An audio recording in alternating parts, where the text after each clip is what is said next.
ሰላም ሰላም ዩናይትዳውያን እንዴት ናችሁ? ዛሬ የጨዋታ ቀን ነው።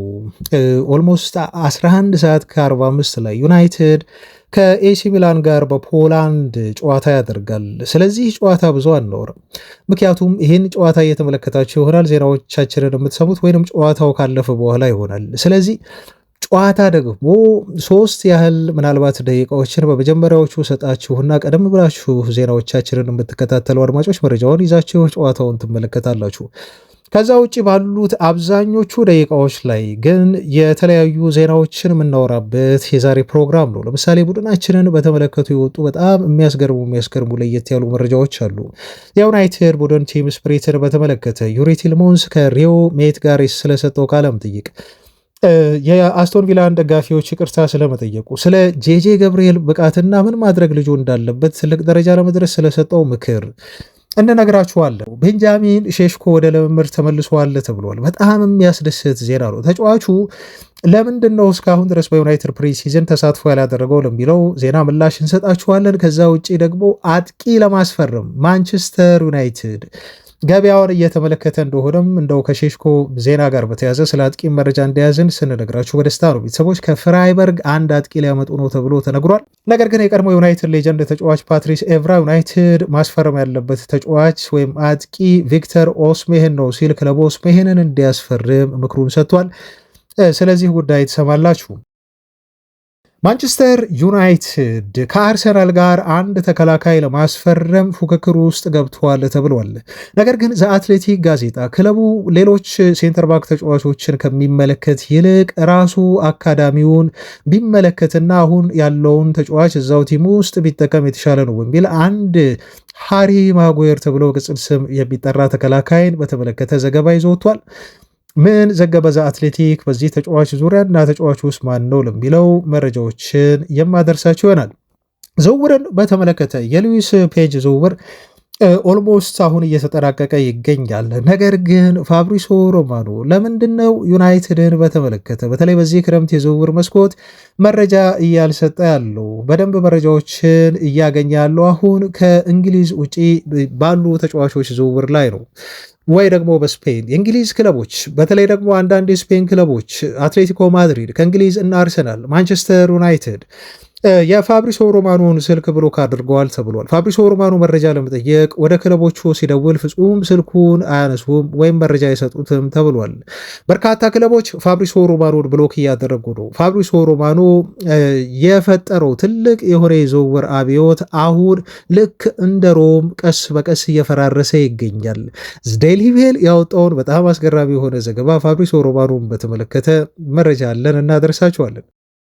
በዝውውር ላይ የተነሱ ሌሎችም ተጨማሪ መረጃዎችን ይዘንላችኋል። አማካይን በተመለከተ የካማራን ጉዳይ፣ የማኑ ኮኔን ዝውውር ጉዳይ በተመለከተ መረጃ አለን እናደርሳችኋለን። ብቻ እናንተ አብራችሁን ቆዩ። ቪዲዮ ላይክ እያደረጋችሁ እስከ መጨረሻው አብራችሁን እንድትቆዩ ሀሳብ አስተያየቶቻችሁን እንድትሰጡና ቪዲዮውን ከቻላችሁ ሼር እንድታደርጉ ሰብስክራይብም ቻናላችን እንድታደርጉ እንጠይቃለን። አብራችሁን ቆዩ። መልካም ቆይታ። ከዛሬ መረጃዎቼ እንደው በጣም አጠራጠር ያሉ ዜናዎችን ነው የማቀርብላችሁ። ወደ መረጃዎቹ ከማለፋችን በፊት ግን በጣም አጭር የሆነች ነገር ልበል። ስለ ዛሬው ጨዋታ ነው የምለው። ጨዋታው 11 ሰዓት ከ45 ላይ ይደረጋል። ዩናይትድ እና ኤሲ ሚላን ይጫወታሉ። ዩናይትድ የመጨረሻ የፕሪሲዝን ጨዋታ ነው እንደምታውቁትና ሩበን አሞሪምን ዩናይትድ መልሶ የሚያገኝበት ጨዋታ ነው። ሮክላው ተብላ በምትጠራ ከተማ ነው የሚደረገው ይህ ጨዋታ። በፖላንድ የዩናይትድ ባስ ሲመጣ ደጋፊዎች ያደረጉለት አቀባበል ግን እኔ በጣም ያስገረመኝ ነው። በማህበራዊ ድረገጽ ላይ ሲንሸራሸር የተመለከትኩት ቪዲዮ ዩናይትድ ለካይትም ቢሄድ እንደው በደጋፊ የሚታጀብ የትም ቦታ ላይ ማንቸስተር ዩናይትድን በፍቅር በማሊያ በደስታ ለመቀበል ፊርማ ከተጫዋቾቻችን ለመጠየቅ በልዩ ድጋፍ ዩናይትድን አሰፍስፈው የሚጠብቁ በርካታ ሺህ የሚቆጠሩ ደጋፊዎች ዩናይትድ በመላው ዓለም እንዳሉት ያረጋገጥኩበት ነው ቪዲዮ ያየሁት። ከዚህ በፊት ወደ ኤዥያ ወደ አሜሪካ ነው የሚሄደው። ኤዥያ ላይ ዩናይትድ በደጋፊዎች ብዛት በጣም ቁጥር አንድ እንደሆነ ይታወቃል። አሁን ግን በዚያ ልክ አውሮፓ ውስጥ ዩናይትድ ደጋፊ ስለመኖሩ ያረጋገጥኩት በዚህ ክረምት ዝግጅት ወቅት ይመስለኛል። በግል ቤተሰቦች በርካታ ዓመታት የዩናይትድን ቱሮች ስከታተል እንደዚሁ ቆይቻለሁ። በፎቶ በቪዲዮዎች። የዘንድሮ ግን በጣም የተለየ ሆኖብኛል። አየርላንድ ላይ ዩናይትድ 82,000 ደጋፊ በሚይዝ የአውሮፓ ትልቁ ሶስተኛው ግዙፉ ስቴዲየም ውስጥ ሲጫወት ደጋፊዎች ሞልተው የዩናይትድን ጨዋታ መከታተላቸውን በዩናይትድ ማሊያ ተመልክታቸዋል። አሁንም በፖላንድ በሚደረገው በዚህ ጨዋታ ላይ ዩናይትድ ተመሳሳይ ድጋፍ እና በርካታ ተከታታዮች በስቴዲየም ተገኝተው የሚከታተሉት ጨዋታ ይሆናል። ይሄ ጨዋታ ያው ብዙ አንደለበትም። ቤተሰቦች ለመጀረጃ ያህል ይሄን ያህል ለማቅረብ ነው ሆቴል ሲገቡ የተደረገላቸው አቀባበል እንዲሁ ትንሽ ስላስገረመኝ የሩበን አሞሪም ጉዳይን እንደው እዚህ ጋር አሁንም እናንሳና ሩበን አሞሪም በዩናይትድ ቤት የለመደባቸውን ነገር መልሰው ወደ ኤሲ ሚላን ወስደውታል እና ይሄ የበሰበሰ ቲማቲም ወይም ደግሞ ቦምብ ስኳድ ብለው የሚገልጹትን ነገር በኤሲ ሚላንም አሁን እየተገበሩት ነው ያሉ። አንዱ ተበላሽቶ ሌላውን እንዳያበላሽ በሚል ይመስላል ኤሲ ሚላን ውስጥ የወሰዱት የመጀመሪያው ዲሲፕሊን ውሳኔ ፋካዮ ቶሞሪ፣ ክሪስቶፈር ንኩንኩ፣ ኢስቱፒና እንደዚሁም ጊሜኔዝ እና ዩሱፍ ፎፋና፣ ዴቪድ ኦዱጉ እና ፊሊፕ ቴሬሲአኦ የሚባሉ ተጫዋቾችን ከቡድኑ ስኳድ ማግለላቸው ተገልጿል እና በጣም ያስገረመኝ ነው። እንግዲህ ይሄ ነገር አሞሪምን ይጠቅመዋል አይጠቅመውም የሚለውን ወደፊት አብረን የምናይ ነው የሚሆነው። ግን ዩናይትድ ቤት ያደረገውን ነገር በኤሲ ሚላንም እያደረገ መሆኑ በጣም አስገርሞኛል። ለማንኛውም ምንም አይነት ጨዋታ አላሸንፍም። ዛሬ ዩናይትድን ያሸንፋል ተብሎ አይጠበቅም። ዩናይትድ በፕሪሲዝን ጨዋታ ላይ የተሸነፈ ቡድን አይደለም። በጣም ከጨዋታ ወደ ጨዋታ እንዲሁ ብቃታቸው፣ እንቅስቃሴያቸው፣ ተግባቦታቸው ምን መጫወት እንደሚፈልጉ ዩናይትድ በደንብ እያሳየ የመጣ ቡድን በመሆኑ የዛሬውም ጨዋታ ዩናይትድ ጥሩ ውጤት ይዞበት የሚወጣ እንደሚሆን ይገመታል። ወደ ዜናዎቻችን እንለፍ። በጣም አስደሳች ዜና ተሰማ። ቤንጃሚን ሼሽኮ የሳር ላይ ልምምድ ከቡድኖቹ ጋር በጣም ጠንከር ያሉ ልምምዶችን መስራት ጀመረ ተባለ። በእርግጥ በዛሬው ጨዋታ ዕለት ተጫዋቹ አይደርስም። ስለዚህ እዚህ ጨዋታ ላይ ቤንጃሚን ሼሽኮ የሚሳተፍ አይሆንም። ምናልባት ግን ማች ዴይ ስኳድ ውስጥ ዝርዝሩ ስሙ ሊካተት እንደሚችል ሼሽኮም ተገልጿል። ምናልባት ተቀይሮ ሊገባ የሚችልበት እድል ጠባብ ቢሆንም ግን ትልቁ ዜና ምንድን ነው? ተጫዋቹ በቀጣይ ዩናይትድ በሚያደርገው የፕሪሚየር ሊግ መክፈቻ ጨዋታ ላይ ቢያንስ ባይሰለፍ እንኳን በጣም እርሊ ቢሆንበትም እንኳን ከሁል ሲቲ ጋር በምናደርገው ጨዋታ ተጫዋቹ ለቡድኑ ለመሰለፍ በጣም የቀረበ ተጫዋች ይሆናል ተብሎ ተገልጿል። እርግጠኛ አይደለንም። በሁል ሲቲ ጨዋታ ላይ ሪፖርቶች እንደሚያሳዩት ከሆነ ቤንጃሚን ሼሽኮ ምናልባት ተቀይሮ ገብቶ የመጫወት ደቂቃዎችን ሊያገኝ ይችላል። ግን ደግሞ በፕሪሲዝን ዩናይትድ የሁሉ ጨዋታ ሲያደርግ ተጫዋቹ ምንም አይነት ተሳትፎ ያላደረገ መሆኑን ተከትሎ ጥቂት ጨዋታዎችን መጠበቅ ይኖርበታል ተብሏል። እስከ 7 ቀን ድረስ ተጫዋቹ ጨዋታ ለማድረግ ዝግጁ እንደሚሆንና በመጀመሪያ ዩናይትድ መክፈቻ ጨዋታ ላይ እንደማይሳተፍ ነው ግምቶች እየተቀመጡ ያሉት። ለማንኛውም ቤንጃሚን ሼሽኮ ሲመጣ በጣም ፋቲ ሆኖ ነው የመጣው። እንደምታውቁት ተጫዋቹ ሰውነቱ በጣም ገዝፎ ነበረ። ይሄ ፋቲ የሆነውን ሰውነቱን መቀነስ እንዳለበት ተነግሮታል። ምክንያቱም ሰውነቱ በገዘፈ ቁጥር ተጫዋቹ ለመሮጥ ለቅልጥፍና እንዲሁም የሚያመቸው አይደለም። ብዙ ጊዜ አጥቂዎች ባላንስድ የሆነ ሰውነት ሲኖራቸው ነው መልካምም የሆነው እንጂ ብዙ ምስሎች ላይ እንደምታየው ተጫዋቹ በዚህ ያህል ደረጃ ጡንቻው ዳብሮ የሚመጣ ከሆነ በኋላ ላይ ለመሮጥ ሰውነቱን እንደፈለገ ለማዘዝ በጣም የሚያስቸግረው ስለሚሆን እዚህ ላይ እየሰራ ነው ተብሏል እና ሼሽኮ አሁን በ10 ቀናት ውስጥ ቢያንስ ዝግጅ ይሆናል ለሁለተኛው ዩናይትድ በኦልድ ትራፎርድ ለሚያደርገው የፕሪሚየር ሊጉ ጨዋታ ኢፕስዊችን የምንገጥም ነው የሚሆነው በኦልድ ትራፎርድ። እዛ ጨዋታ ላይ ተጫዋቹ ተሳትፎ ሊኖረው እንደሚችል ነው የሚጠበቀው። ከሼሽኮ ጋር በተያያዘ እንደው አንድ አጭር የሰማሁት ሌላ ተጨማሪ ነገር ተጫዋቹ እስካሁን ድረስ የቁጥሩን ሁኔታ ልባት አላገኘም ነው የተባለው። ቁጥሩን ያልተሰጠበት ትልቁ ምክንያት ተጫዋቹ በፕሪሲዝን ባለመሳተፉ ነው። 30 ቁጥር ለብሶ ሲጫወት ነበር እንደምታውቁት። አሁን ግን ይሄን የማሊያ ቁጥር ራስመስ ሆይሉንድ ዩናይትድን መልቀቁን ተከትሎ በ9 ቁጥር ይሰጠዋል ተብሎ ነው የሚጠበቀው። አሁን ልምድ ሲሰሩ ዩናይትድ ተጫዋቾች ማሊያ ቁጥራቸውን ከጀርባ ጽፈው አይደለም ልምድ የሚሰሩት። በዛ ምክንያት ሼሽኮም ምን አይነት ማሊያ ቁጥር እንደሚያደርግ እስካሁን ድረስ አልታወቀም። ግን ከ30 ወደ 9 ቁጥር ማሊያ ይሸጋገራል የሚለው ግምት በጣም የሰፋ ነው። ስለዚህ የሲዝኑ ጨዋታ ጀምሮ ተጫዋቹ በነጥብ ጨዋታዎች ላይ ነው ማለት ነው። ዩናይትድ የተጫዋቹን ማሊያ ቁጥር አዲስ ይፋ ሊያደርግ የሚችለው ከ30 ወደ 9። ሴላሚንስም በቅርቡ ተጫዋቹ የአንድ ቁጥር ማሊያ መውሰዱን ከኦናና መልቀቅ በኋላ መረጋገጡን እንዲሁ የምታስታውሱት ነው። ይህም በሼሽኮ ጉዳይ ላይ በቅርቡ አዲስ ነገር ይሰማበታል የተባለው የማሊያ ቁጥሩ ጉዳይ ነው። የዩናይትዱ የቀድሞ ተጫዋች ፓትሪስ ኤቭራ ግን ማንቸስተር ዩናይትድ ቪክተር ኦስሜሄንን ማስፈረም አለበት ሲል አስተያየቱን ሰጥቷል። ለጎል ጋዜጣ ነው ኤቭራ ተጋባዥ የሆነ እንግዲህ እንደ አስተያየት ሰጪ ሆኖ እዛ ላይ ይጽፋል እና ከጎል ጋር ባደረገው በዚህ ቃለ መጠይቅ ላይ ዩናይትድ እንደው ምከረኝ ካሉ እንዲያመጡ እንዲያስፈርሙ የሚመኘው ተጫዋች አንድ ነው፣ እሱም ቪክተር ኦስሜሄን ነው ሲል የጋላታ ሳራዩን አጥቂ አሁን ለገበያ ክፍት ነው። በርካታ ክለቦች ተጫዋቹን እንዲያስፈርሙ እየቀረበላቸው ይገኛል። ዩናይትድም እንዲያስፈርሙት ራሱን ካቀረበላቸው ክለቦች መካከል አንዱ ነው። ቪክተር ኦስሜሄን በዩናይትድ የግዢ ሊስት ውስጥ ተይዟል ተብሎ ከዚህ በፊት መረጃ መውጣቱን ታስታውሳላችሁ። ነገር ግን ዩናይትድ ፍላጎቱ በጣም ሲሪየስ አይደለም። ምናልባት አጥቂ ሊያስፈርም የሚችለውም የዜርክዚ ዝውውር በቋሚነት ከዩናይትድ ውጭ የሚሆን ከሆነ ነው እና ተጫዋቹን የሚሸጡት ከሆነ ብቻ ምናልባት ዩናይትዶች ትልቅ ፕሮፋይል ያለው የአጥቂ መስመር ተጫዋች ሊያመጡ ይችላሉ ተብሎ ነው የሚገመተው። ከዛ ውጭ ግን በጣም በኦስሜሄን ደረጃ ትልቅ ገንዘብ የሚያስወጣ ትልቅ ፕሮፋይል ያለው የአጥቂ መስመር ተጫዋች ያስፈርማሉ ተብሎ ባይጠበቅም ግን የቀድሞ ዩናይትድ ሌጀንድ ተከላካይ ፓትሪስ ኤቭራ ለማንቸስተር ዩናይትድ አመራሮች የምመክረው ቪክተር ኦስሜሄንን እንዲያስፈርሙት ነው በሚል ለቤንጃሚን ሼሽኮ እንደው አጋሽ የሚሆን አጥቂ እንዲያመጡ ነው ተጫዋቹን የጠቆመው። ቅድም ከቤንጃሚን ሼሽኮ ከጉዳት መመለስ ወይም ከፊትነስ ጋር በተያያዘ መረጃ አድርሰናችኋል። በጣም ሌላው አስደሳች ዜና ደግሞ የማቲያስ ዴሊክት ሙሉ ለሙሉ ከጉዳቱ ማገገቡና ተጫዋቹ ልምምድ መስራቱ ነው። ይሄ በጣም አስደሳች የሆነ ዜና ነው። ምክንያቱም ዩናይትድ በተከላካይ ቦታ ጥንካሬን ይፈልጋል። ይሄ ተጫዋች በባለፈው ሲዝን በሲዝኑ ጅማሮች ላይ በጣም የሚያስደንቅ እጅን በአፍ የሚያስይዝ አስገራሚ የሆነ እንቅስቃሴ ማድረግ ችሎ በርካታ የዩናይትድ ደጋፊዎችን እኛንም ጨምሮ በዚህ ቻናል ላይ ስናደንቀው ተጫዋቹን ስናመሰግነው ቆይተን ነበር። ግን ብዙ አልቆየም። ተጫዋቹ እንደዛ አስደናቂ የሆነ እንቅስቃሴ ባደረገበት ወቅት የጀርባ ጉዳት ደርሶበት ተጫዋቹ የቀዶ ጥገና ሕክምና ካደረገ በኋላ ከ6 ወር በኋላ አሁን ሙሉ ለሙሉ ወደ ሜዳ መመለሱና ተጫዋቹ ጠንከር ያሉ ልምምዶችን መስራት መጀመሩ ተገልጿል። ይሄ ለዩናይትድ እንደ አዲስ ፈራሚ የሚቆጠር ትልቅ የሆነ የጉዳት ዜና ነው። ማቲያስ ዴሊክት በቅርቡ ወደ ሜዳ እንደሚመለስ ይጠበቃል። ምንም እንኳን የተቆረጠ ቀን ባይቀመጥም ዴሊክት በኢንስታግራም ገጹ ላይ ወጣና በጣም አስደናቂ የሆኑ ጊዜዎችን ከቡድን አጋሮች ጋር አሳልፍ ያለው ከረዥም ቀናት በኋላ ነው አብሬ ልምምድ ስሰራ ብሏል።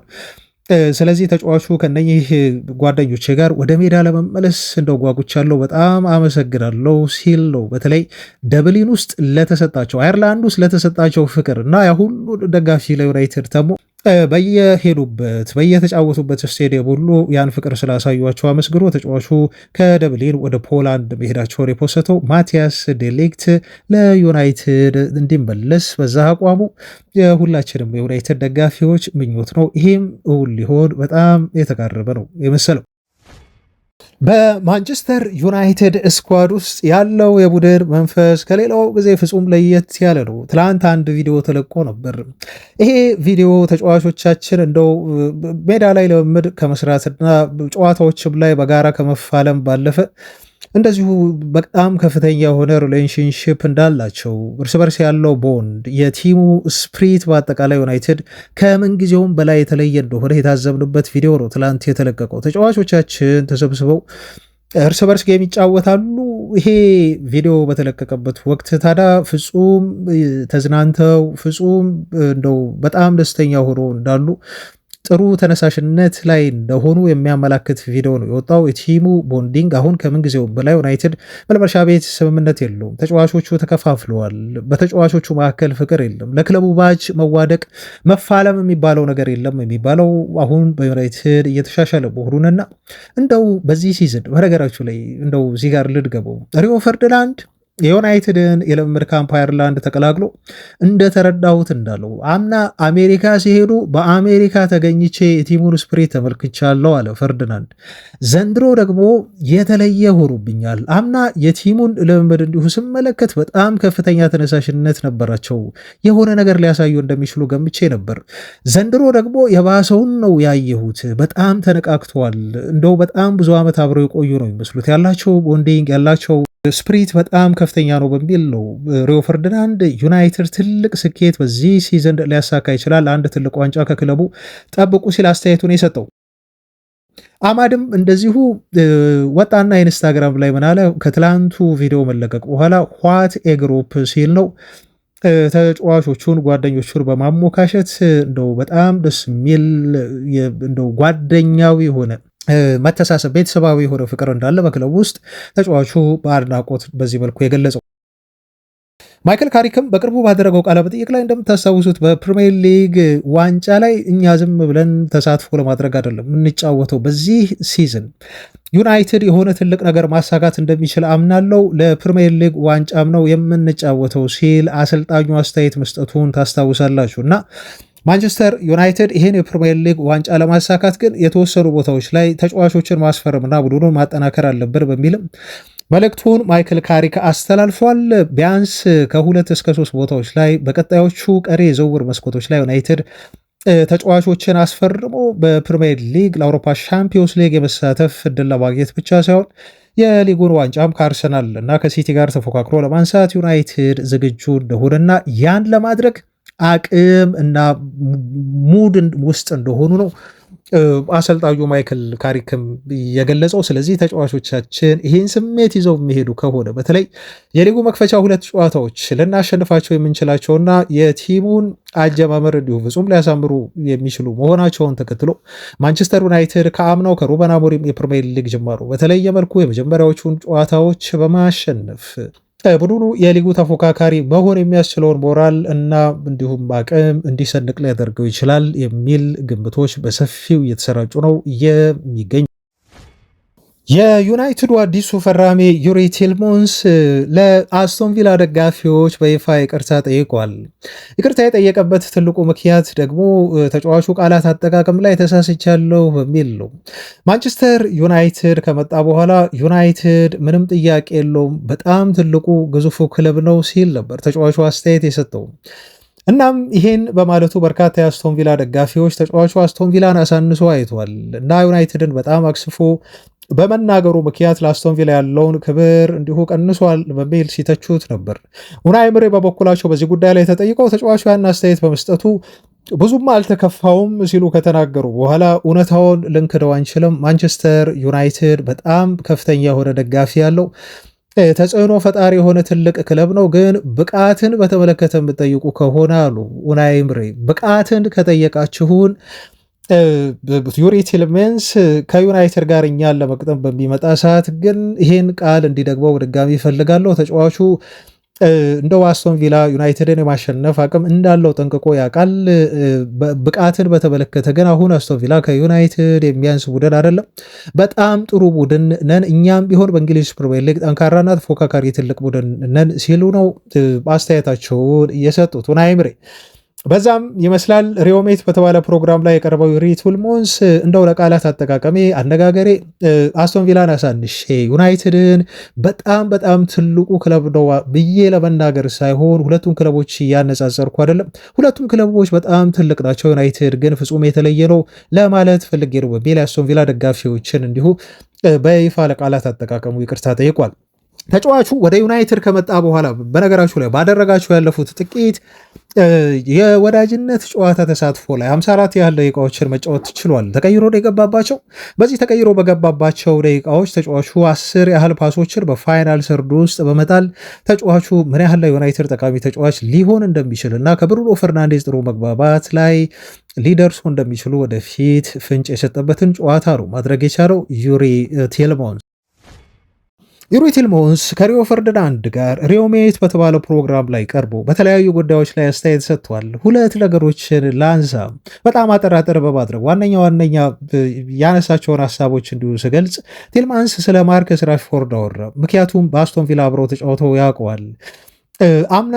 አምና አይ ቲንክ ካቻምና ተጫዋቹ ከአስቶን ቪላ ጋር እያለ ማለት ነው ዩሪ ቲልሞንስ በውሰት ደግሞ ከዩናይትድ ማርከስ ራሽፎርድ አምርቶ ነበር እና በወቅቱ ይሄ ተጫዋች ለእኛ ከመምጣቱ ከመፈረሙ በፊት ብዙ ወሬዎችን እንሰማ ነበር። ተጫዋቹ ኮሚትመንት እንደሌለው፣ ለእግር ኳስ ብዙ ትኩረት እንደማይሰጥና ተጫዋቹ በእግር ኳስ ዘንድ ያለው ፍቅር፣ ተነሳሽነት በሙሉ እንደወረደ ተደርጎ ነበር ሚዲያው ሲያወራ የነበረው። ነገር ግን ማርከስ ራሽፎርድ እኛ ጋር ከተቀላቀለ ከፈረመ በኋላ ለቪላ ተጫዋቹ ያለውን ኮሚትመንት ስመለከት ረሃቡን ስመለከት ጠንክሮ መስራቱን ስመለከት ሲወራ የነበረው ነገር በሙሉ ሐሰት እንደሆነ ነው የተረዳሁትና ተጫዋቹ ምን ያህል ፕሮፌሽናል እንደሆነ በአስቶን ቪላ ጊዜ አብሬ መታዘብ ችያለሁ ሲል ነው የተናገረው። እና በፍጹም ተቃራኒ የሆነውን ማርከስ ራሽፎርድ ላይ ገጠመን። ጠንክሮ የሚሰራ ቦታውን ለማስከበር ኮሚትድ የሆነ በጣም ፖዘቲቭ የሆነ ልምምድ ሜዳ ላይ በተለይ ራሱን ለማሻሻል ሁሌም ቢሆን የሚተጋ ተጫዋች ነው ሲል ነው በሬዮሜት ፕሮግራም ላይ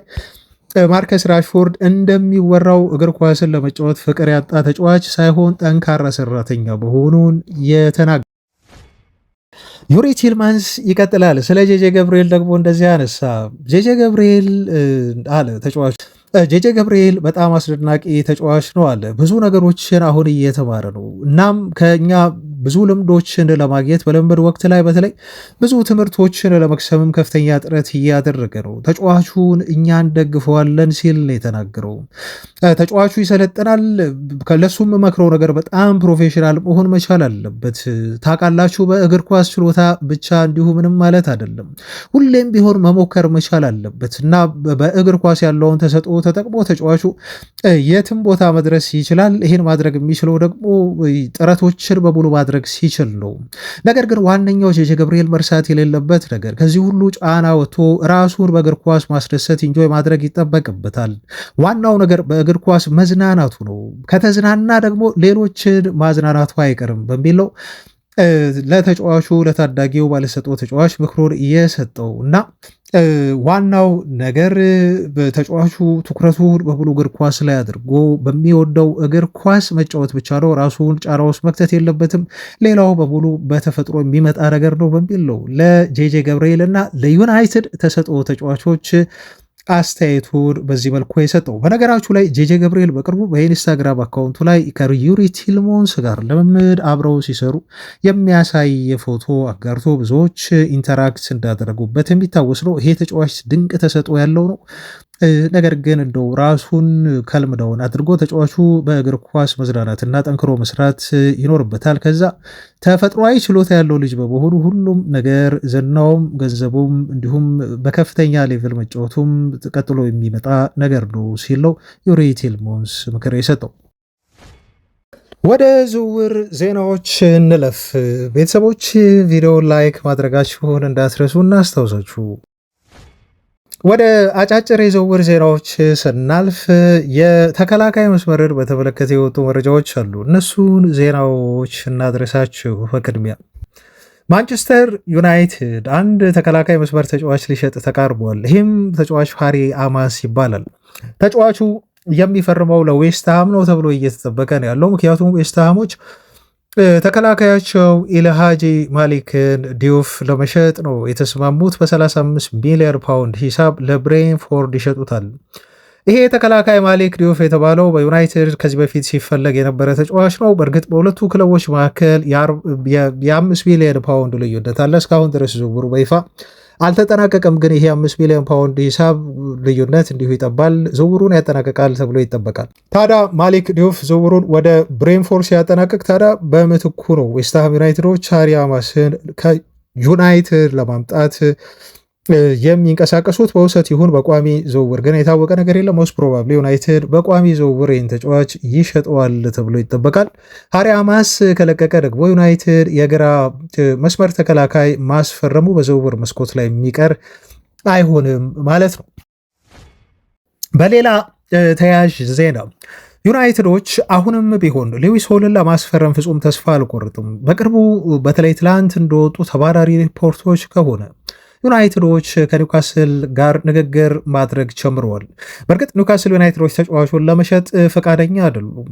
ነገር ግን የተጫዋቹ ግፊት እያየ ለመምጣቱና ተጫዋቹ ለማንቸስተር ዩናይትድ ለመፈረም ያለውን ፍላጎት ከተመለከቱ በኋላ ምናልባት በራቸውን ክፍት ሊያደርጉ ይችላሉ ተብሎ ተጠቅሷል። ኒውካስሎች ተስፋ ባይሰጡ ኖሮ ምናልባት ዩናይትዶች ተስፋ አይቆርጡም ነበር በዚህ ተጫዋች ዝውውር ላይ። ለዛም ነው ከሌዊስ ሆል ዝውውር ዩናይትዶች መሸሻ ያልመረጡት እጅ ያልሰጡትም ተብሎ ተገልጿል። በተለይ ትላንትና ኒውካስሎች እንደሚያስፈርሙ የተረጋገጠው አንድ ተጫዋች አለ። ይሄ ተጫዋች የቤኔፊካ ፉልባክ ተጫዋች ነው። አማር ዴዲች ተብሎ ይጠራል። ይህን ተጫዋች ለማስፈረም ከስምምነት ላይ ደርሰው ትላንት በፋብሪሶ ሮማኖ ዝውውሩ ሄር ዊ ጎ ተብሏል እና ይህን ልጅ ከኒውካስሉ ሉዊስ ሆል ዝውውር ጋር ምን አገናኘው ካላችሁኝ በእርግጥ አማር ዴዴች የሚጫወተው በቀኝ ተከላካይ ቦታ ላይ ነው፣ በቀኝ በራይት ባክ ቦታ ማለት ነው። ግን ደግሞ ቨርሳታይል ነው ተጫዋቹ፣ በግራ መስመር መጫወት ይችላል እና ኒውካስሎች ከወዲሁ ምናልባት ሉዊስ ሆልን እየተኩት ሳይሆን አይቀርም ተብሎ ነው የተገለጸው። ቦስኒያና ሄርዘጎቪና ኢንተርናሽናል የሆነ ተጫዋች ነው። ዴዲች 35 ሚሊዮን ዩሮ ሂሳብ አውጥተው ነው ተጫዋቹን ከቤኔፊካ ያስፈረሙት። 23 ዓመቱ ነው። የኒውካስሎ አዲስ አሰልጣኝ ማቲያስ ጄስሌ በጠየቁት መሰረት ነው የተጫዋች እንዲዛወርላቸው የሆነው። ተጫዋቹን መልቀቃቸውና ቨርሳታይል መሆኑ ለሉዊስ ሆል የዩናይትድ ዝውውር አመቺ ያደርገዋል ተብሎ ተገልጿል። ግን የኒውካስል ዩናይትድ ከፍተኛ ገንዘብ የማግኘት ፍላጎት ምናልባት ዩናይትድ ይህን ተጫዋች ሊያገኘው ይችላል፣ እንዳያገኘው ሊያደርገው ይችላል ተብሎም የሚያሰጋ ጉዳይ እንደሆነ መዘገቡን እንዲሁ ታውቃላችሁ በተጫዋቹ የዝውውር ገንዘብ ዙሪያ። ሌላው ግን እንደው ሰሞኑን ተወርቷል፣ አሁን እየተጠናከረ መጣና እንደው ላንሳላችሁ ዜናውን ከሌላ ቦታ መስማታችሁ ስለማይቀር በሚል የኳንሳን ጉዳይ ላንሳ። ከአርሰናል ጋር ዩናይትድ እየተፎካከረ ነው የሚል አዲስ ሰበር ዜና ነው የሰማሁት። በእርግጥ አርሰናሎች ተጫዋቹን ለማስፈረም ኦልሬዲ ንግግር ጀምረዋል። ምክንያቱም ከአስቶን ቪላ እናመጣዋለን ብለው አስበውት የነበረው የኮንሳ ዝውውር የተሳካላቸው አይመስለኝም። ስለዚህ በሱ ምትክ ነው ይህን ተጫዋች ለማምጣት ጥረት እያደረጉ የሚገኙት አርሰናሎች ማለት ነው። ኮንሳን ይፈልጉታል። ኮንሳን ማለት ነው ያው የሊቨርፑሉ ጃሬል ኳንሳ ተብሎ ነው የሚጠራው። ስማቸው አይ ቲንክ መመሳሰል አለው እና የአስቶን ቪላውን ተጫዋች ለማስፈረም ያቀረቡት የዝውውር ሂሳብ ተቀባይነት ባለማግኘቱ ነው ማለት ነው። ከአስቶን ቪላው ሴንተር ባክ አርሰናሎች ወደ ባየር ሌቨርኩሰኑ ሴንተር ባክ ፊታቸውን ያዞሩት።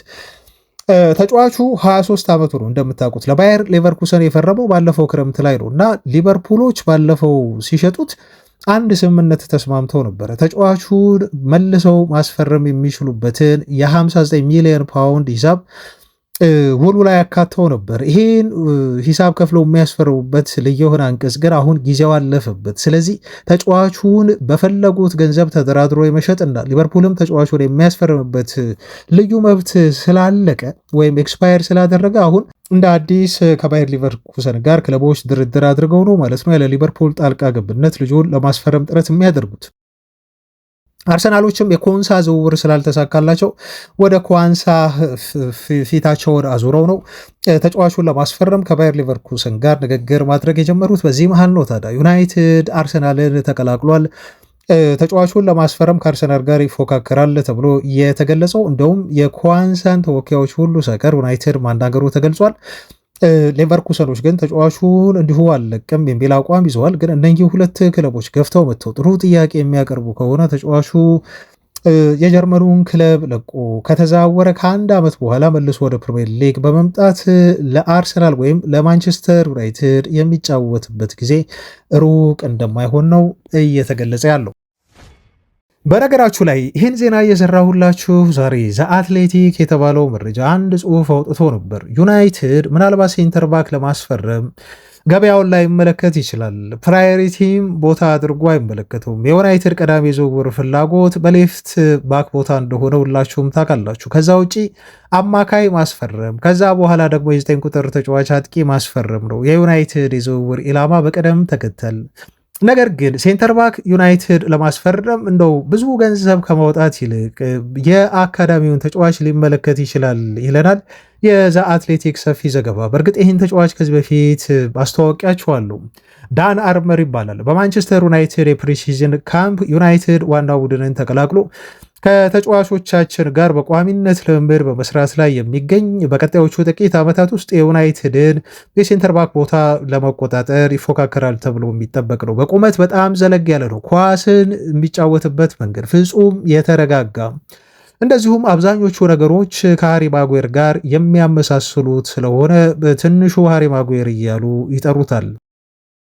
አይ ቲንክ ይህን ተጫዋች ቪዲዮ ተመልክታችኋል። ስለ ተጫዋቹ ያስተዋወቅኳችሁ ከወራት በፊት ነው። አሁን ደግሞ በዘ አትሌቲክ ሰፊ ዘገባ ይዞ ወጥቶ ይሄ ተጫዋች ከማጉዌር ጋር ለምን ንጽጽር ውስጥ ገባ? ተጫዋቹ እንደው በተክለሰውነቱ ግዝፈት ምክንያት እና አሁን ባለው የእግር ኳስ ችሎታና ብስለት መረጋጋት ምክንያት ትልቅ ደረጃ ለምን ይደርሳል እንደተባለ የተጫዋቹን ኮንትራት ጉዳይ እና ሌሎችንም የተጫዋቹ ወደፊት የዩናይትድ ዕጣ ፈንታ በተመለከተ ዘ አትሌቲክ ሰፊ ዘገባ ይዞ ወጥቷል። የዘ አትሌቲክን መረጃ እንግዲህ በጽሁፍ እንድትከታተሉ እንጋብዛለን። ዩናይትድ ትልቅ ተከላካይ ሌላ ከአካዳሚው እያገኘ እንደሆነ ነው በዳን አርመር በኩል እየተገለጸ ያለው።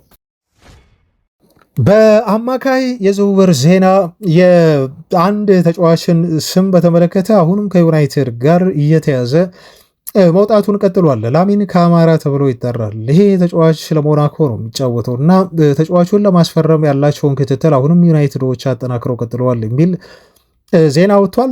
ዩናይትዶች በእንግሊዝ እንግዲህ ያለውን በአጠቃላይ ዝውውር መስኮት እስኪዘጋ ድረስ የማርኬቱን እንዲሁ ዲክቴት እያደረጉ ይገኛሉ።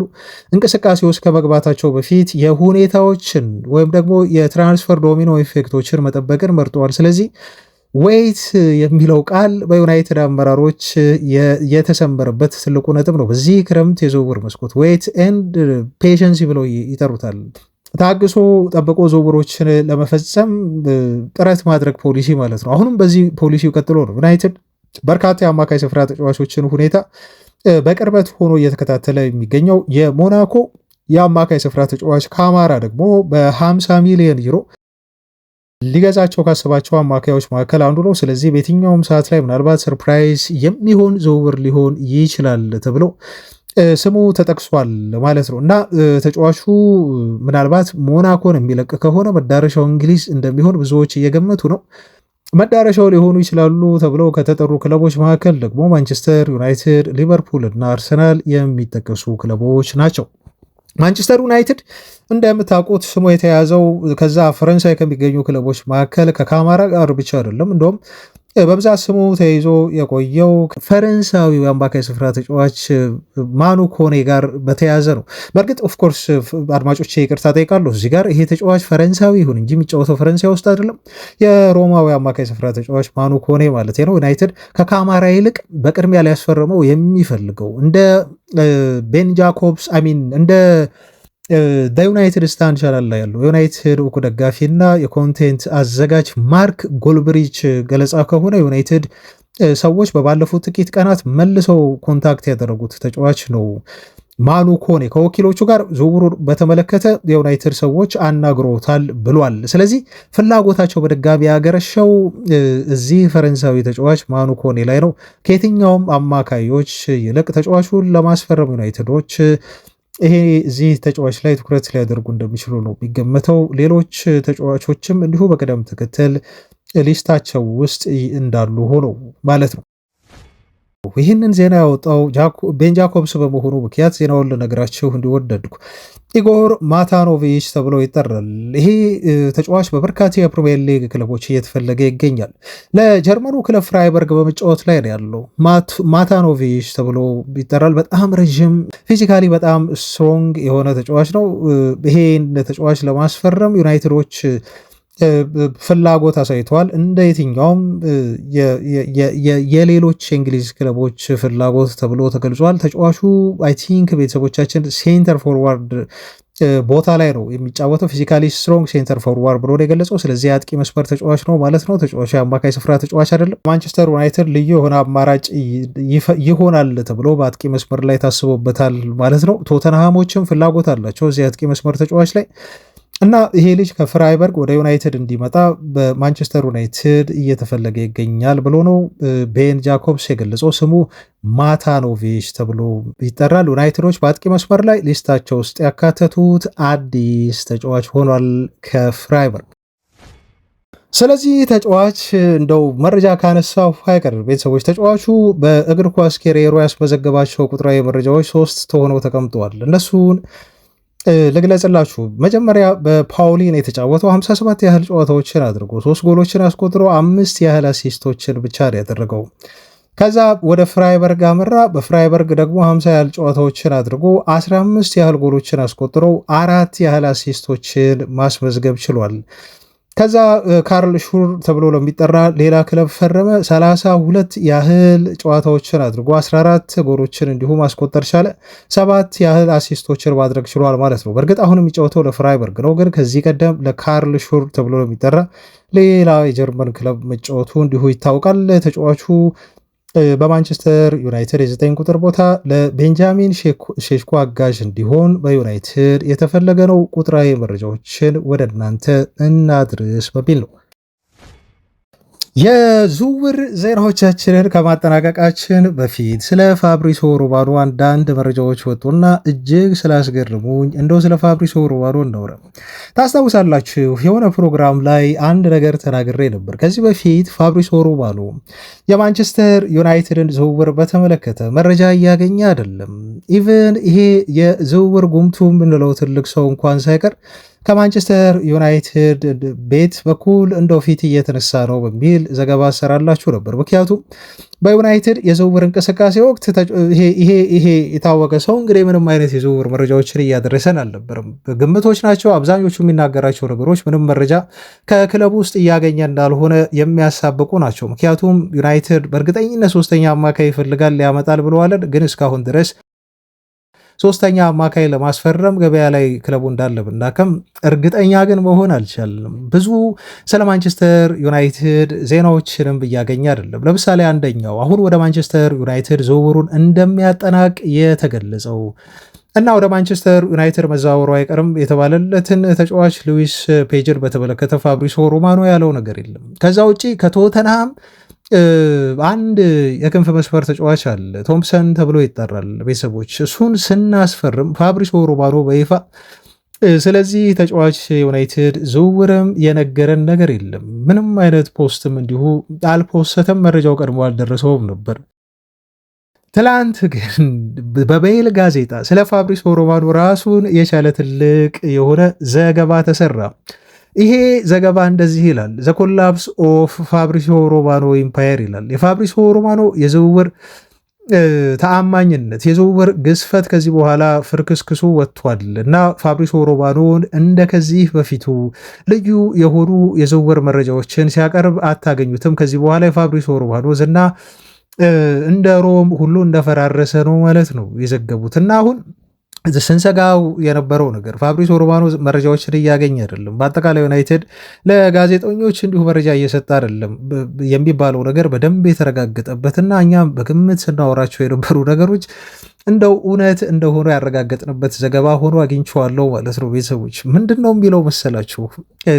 በዩናይትድን ጨምሮ ትልልቅ ክለቦች በተለይ አትሌቲኮ ማድሪድን የመሳሰሉ እና አርሰናልን የመሳሰሉ ክለቦች የፋብሪሶ ሮማኖን ስልክ እያነሱ አይደለም። እሱ በክለቦች እንቅስቃሴ በተለይ ዝውውርን በተመለከተ ጥያቄ ሲያቀርብ እንደው የተዛባ ነገር ይፈጥራል ብለው እና አዘጋገቡም ትክክል አይደለም በሚል ነው ብዙ ክለቦች አሁን ፋብሪሶ ሮማኖ ላይ ፊት የነሱትና ስልኩን ብሎክ እስከ ማድረግ ጥሪውን አለማንሳት የደረሱት ይላል ይሄ ዘገባ። የሜል ጋዜጣ ዘገባ ነው። ውስጥ ገብታችሁ እንድታነቡት እንዲሁ እጋብዛለሁ። ቤተሰቦች ግን በጣም ስላስገረመኝ ነው። ብዙ የሆኑ ፖስቶችን ይፖስታል ፋብሪሶ ሮማኖ። በቀን ቢያንስ በተለያዩ ፕላትፎርሞች እስከ 200 ፖስቶችን ሊፖስት ይችላል። የሚፖስታቸው ፖስቶች ደግሞ ፍጹም የተጣሩ ከፕሮፌሽናል አንድ ጋዜጠኛ በሱ ደረጃ እውቅናና ዝና ካገኘ ጋዜጠኛ የሚጠበቁ ፖስቶች አይደሉም። አንዳንዶቹ በጣም ይደጋገማሉ።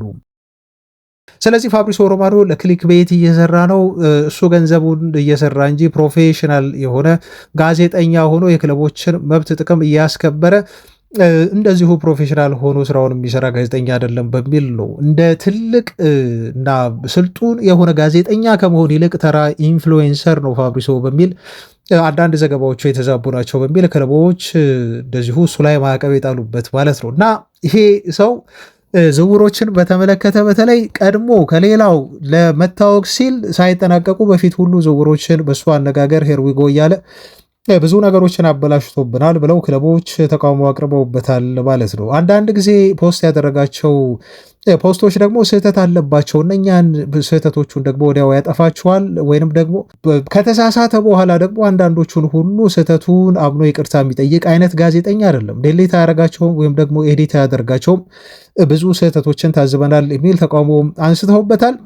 በዛ ላይ ደግሞ ከጋዜጠኞች ጋር እንደዚሁ አላግባብ የሆነ ፕሮፌሽናል ከሆኑ ከሚታመኑ እና በሙያ ትልቅ በሆኑ ካምፓኒዎች የሚሰሩ ጋዜጠኞችን ፍጹም ተራ በሆነ ትችት ይተቻል እና በውስጥ የተነጋገሩትን ሁሉ ሜሴጅ ሳይቀር እነኝህን ጋዜጠኞች ለማዋረድ እና እነሱን ለማሳነስ ሲል በጣም ተገቢ ያልሆነ ፕሮፌሽናሊዝም የጎደለው ተግባር ድርጊት ፈጽመዋል ሲሉ ወቅሰውታል።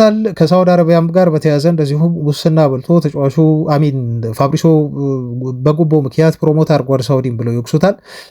በርካታ የሬዲት ኮሚኒቲ በተለይ እግር ኳስ ላይ የሚሰሩ የፋብሪሶ ሮማኖ ፖስቶችን እንደዚሁ ብሎክ አድርገዋል። በአጠቃላይ ግን ፋብሪሶ ሮማኖ አሁን የዝውውር ተአማኝነቱን እያጣ እንደሆነ የሚያመላክት ሪፖርት የወጣው እና በጣም ስላስገረመኝ ቤተሰቦች እንደ ወደ ውስጥ ገብታችሁ ብዙ ነገር ታገኛላችሁ። ግን ይኸውላችሁ አሁን እዚህ ጋር ትልቁ ነገር ፋብሪሶ ሮማኖ ተራ ኢንፍሉዌንሰር ነው።